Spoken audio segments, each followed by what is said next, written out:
Hello बच्चों, कैसे हो आप सभी लोग। आई होप आप सभी लोग अच्छे होंगे। तो आज की वीडियो में हम शुरू करने वाले हैं क्लास +1 का chapter number first sets exercise 1.3 का थर्ड एंड फोर्थ सम। तो चलो आज की वीडियो को हम शुरू करते हैं। तो थर्ड सम हमें क्या कहता है, let a is equal to 1 2 3 4 and 5 which of the following statements are incorrect and why. देखिए इसमें हमें क्या कहा गया है कि हमारे पास जो 1 है वो बिलोंग करता है ए को, जो 2 है वो भी बिलोंग करता है ए को, और जो 3 और 4 है वो भी बिलोंग करता है ए को, और जो हमारे पास 5 है वो भी बिलोंग करता है ए को। ठीक है, तो इसमें अगर हम 3 और 4 को अलग अलग करना चाहें तो हम नहीं कर सकते, क्योंकि इन्होंने हमें पहले से ही मेंशन करके दिया है कि 3 और 4 दोनों है ना इकट्ठे करते हैं बिलोंग ए को। ठीक है, तो चलो इसका फर्स्ट क्वेश्चन हमें क्या कहता है कि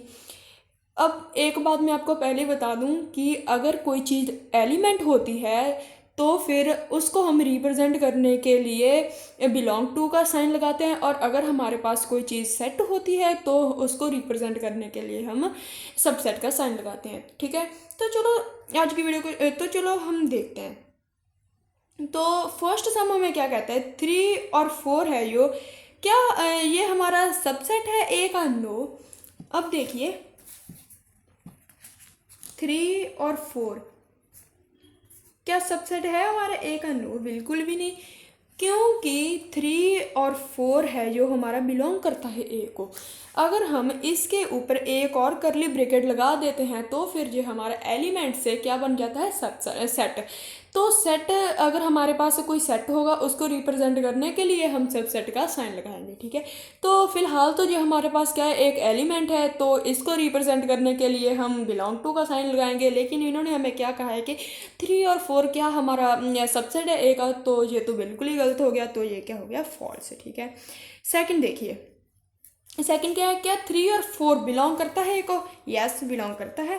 3 और 4 हमारे पास एक एलिमेंट है, एलिमेंट के लिए हम कौन सा साइन यूज करते हैं, बिलोंग टू का, तो फिर ये क्या हो गया हमारे पास, ट्रू। ठीक है, तो थर्ड क्या कहते हैं हमें कि 3 और जो हमारा 4 है, क्या वो 3 और 4 को एक और करली ब्रैकेट से रिप्रेजेंट कर दिया, क्या वो अभी हमारे पास सबसेट है ए का? यस, बिल्कुल, क्योंकि मैंने आपको पहले बताया कि अगर हम एलिमेंट को कोई करली ब्रैकेट के साथ रिप्रेजेंट कर दें तो वो हमारा जो होता है एलिमेंट से सेट बन जाता है। ठीक है, तो फिर सेट को हम रिप्रेजेंट करने के लिए सबसेट का साइन लगाते हैं, तो फिर इन्होंने वही तो हमें कहा है, तो फिर ये क्या हो गया हमारे पास, ट्रू। ठीक है, तो चलो फोर्थ हमें क्या कहता है, फोर्थ हमें कहता है कि क्या 1 बिलोंग करता है ए को? बिल्कुल 1, क्योंकि हमारे पास एक एलिमेंट है तो फिर ये बिलोंग ही करेगा ए को। ठीक है, 1 अगर कोई हमारे पास एलिमेंट होता है तो उसको रिप्रेजेंट करने के लिए हम कौन सा साइन यूज़ करते हैं, बिलोंग टू का। ठीक है, तो चलिए ये क्या हो गया हमारे पास, ट्रू। क्या 1 हमारा सबसेट है ए का? नहीं, क्योंकि मैंने आपको पहले ही बताया कि 1 क्या है, हमारे पास एक एलिमेंट है, तो ये सबसेट तो बिल्कुल नहीं हो सबसेट का साइन तो बिल्कुल नहीं लग सकता। तो फिर फिफ्थ में क्या हो गया हमारे पास, जो 1 है वो सबसेट है ए का? नो, तो ये क्या हो गया, फॉल्स। ठीक है, हमारे पास तो अभी हमारे पास सिक्स्थ क्या कहता है कि 1 2 और 5। देखिए इन्होंने हमें क्या कहा है कि 1 2 और 5, 1 2 और 5 क्या हमारा ये सबसेट है ए का? यस, बिल्कुल, क्योंकि अगर हम इसको 1 और 2 और 5 को इकट्ठा करके लिखें, 1 2 और 5 को इकट्ठा करके लिख दें और इनको करली ब्रैकेट से हमें रिप्रेजेंट कर दें, तो ये तो हमारे पास सबसेट हो जाएगा ना ए का। ठीक है, ये तो हमारे पास सबसेट हो जाएगा ना ए का, तो फिर ये क्या हो गया हमारे पास, ट्रू। क्या 1 2 और 5 हमारा, इधर देखिए, क्या 1 2 और 5 है जो हमारा वो बिलोंग करता है ए को? नहीं, क्योंकि ये हमारे पास एक क्या हो गया, सेट, तो फिर सेट के लिए बिलोंग टू का साइन यूज नहीं होता, तो फिर ये क्या हो गया हमारे पास, फॉल्स। 1 2 और 5 बिलोंग करता है ए को? नहीं, बिल्कुल नहीं, तो ये क्या हो गया हमारे पास, फॉल्स। ठीक है, तो चलिए अभी हमारे पास एट्थ क्या है, 1 2 और 3। मैंने आपको पहले बताया था कि हमारे पास 3 और 4 दोनों को है ना, हमारे पास इन दोनों को मिलाकर इन्होंने मेंशन किया है, अगर हम चाहें तब भी इनको हम अलग अलग नहीं कर सकते। तो इन्होंने क्या किया, इसमें 3 अकेला दे दिया, 4 को नाल मेंशन नहीं किया, तो फिर ये तो बिल्कुल ही रॉन्ग हो गया, ठीक है। तो फिर हमारा क्या हो गया, ये बिल्कुल ही रॉन्ग हो गया, ठीक है। 1 2 और 3 क्या कहते हैं कि सबसेट है का, तो ये क्या हो गया, फॉल्स, ठीक है। अब देखिए 5 तो हमारे पास पहले से ही एक सेट होता है, तो इन्होंने कहा कि बिलोंग करता है, एक को नहीं, क्योंकि 5 हमारे पास सेट है, तो फिर इसके लिए हमारे पास बिलोंग टू का साइन नहीं आएगा, ठीक है। तो क्या हमारे पास एक 5 है जो सबसेट है का, बिल्कुल, क्योंकि ये हमारे पास एक सेट है, तो इसको रिप्रेजेंट करने के लिए हमारे पास कौन सा साइन आएगा, इसको रिप्रेजेंट करने के लिए हमारे पास आएगा सबसेट का साइन। तो इन्होंने यही दिया, तो हमारे पास ये ट्रू है। अब देखिए इन्होंने हमें क्या कहा है कि जो हमारे पास 5 है उनको करली ब्रैकेट से रिप्रेजेंट कर दिया, ठीक है। अब हमारे पास 5 पहले से ये एक सेट है, तो सेट को हम करली ब्रैकेट से कभी भी रिप्रेजेंट नहीं कर सकते। जो हमारे पास पहले से ही सेट होता है उसको हम करली ब्रैकेट से रिप्रेजेंट नहीं करते। तो चलो इसमें हमारे पास प्लस 11 में हमारे पास क्या आ जाएगा, क्या हमारा करली ब्रैकेट, हाँ देखिए 11 में क्या आ जाएगा हमारे पास, ये वाला फॉल्स, ठीक है।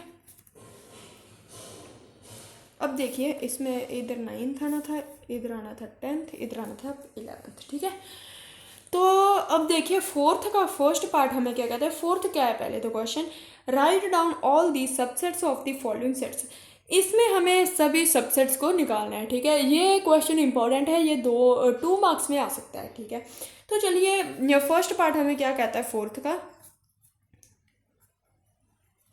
ए। सबसे पहले आपको ये बात का ध्यान रखना है कि 5 तो सभी में आएगा ही आएगा। अगर आपको कह दिया कि सबसेट निकालो इनका, तो 5 तो सभी में आएगा ही आएगा। 5 के बाद इसको ए को हम एक बार लिख सकते हैं, ठीक है। अब देखिए सेकंड हमें क्या कहता है कि ए और बी है, ठीक है। अगर हमारे पास कोई डबल हो, ट्रिपल हो, या फिर हमारे पास 4 दिए गए हों, 5 6 7 ऐसे करके, मतलब 1 2 3 4 5 6 ऐसे करके दिए गए हो, तो फिर हम उनको पहले तो अकेले अकेले लिखेंगे। तो चलो देखिए, अब देख ही लो, पहले इसमें 5 आएगा, फिर इसको एक बार हम सिंगल करके लिखेंगे, फिर हम इसको सिंगल करके लिखेंगे, और फिर हम दोनों को इकट्ठे करके लिखेंगे, ठीक है। मैं आपको ये बात बता रही थी, ठीक है। अब देखिए थर्ड के हमारे पास 1 2 और 3, देखिए इसमें ट्रिपल आ गया, तो फिर पहले तो 5 आएगा, फिर हमारे पास 1 अकेला आएगा, फिर हमारे पास 2 अकेला आएगा, फिर हमारे पास 3 अकेला आएगा, और फिर हमारे पास 1 और 2 आएगा, फिर हमारे पास 1 और 2 और 3 आएगा, ठीक है। फिर हमारे पास क्या आएगा, 1 और 3 आएगा, और फिर एक बार इन तीनों को हम जोड़कर लिख देंगे 1 2 और 3, ठीक है। लग गई ना समझ। अब देखिए फोर्थ में क्या हमारे पास 5, फोर्थ में क्या हमारे पास 5 तो पहले से एक सेट होता है, तो 5 को हम 5 ही लिखने देंगे, ठीक है। तो अगर आपको जहाँ इधर तक कोई भी दिक्कत हो तो आप मुझे कमेंट में बता सकते हैं, तो फिर मैं आपको उसका सल्यूशन बता दूंगी। और अगर आपको वीडियो अच्छी लगे तो प्लीज़ वीडियो को लाइक करना और चैनल को सब्सक्राइब करना। Thank you.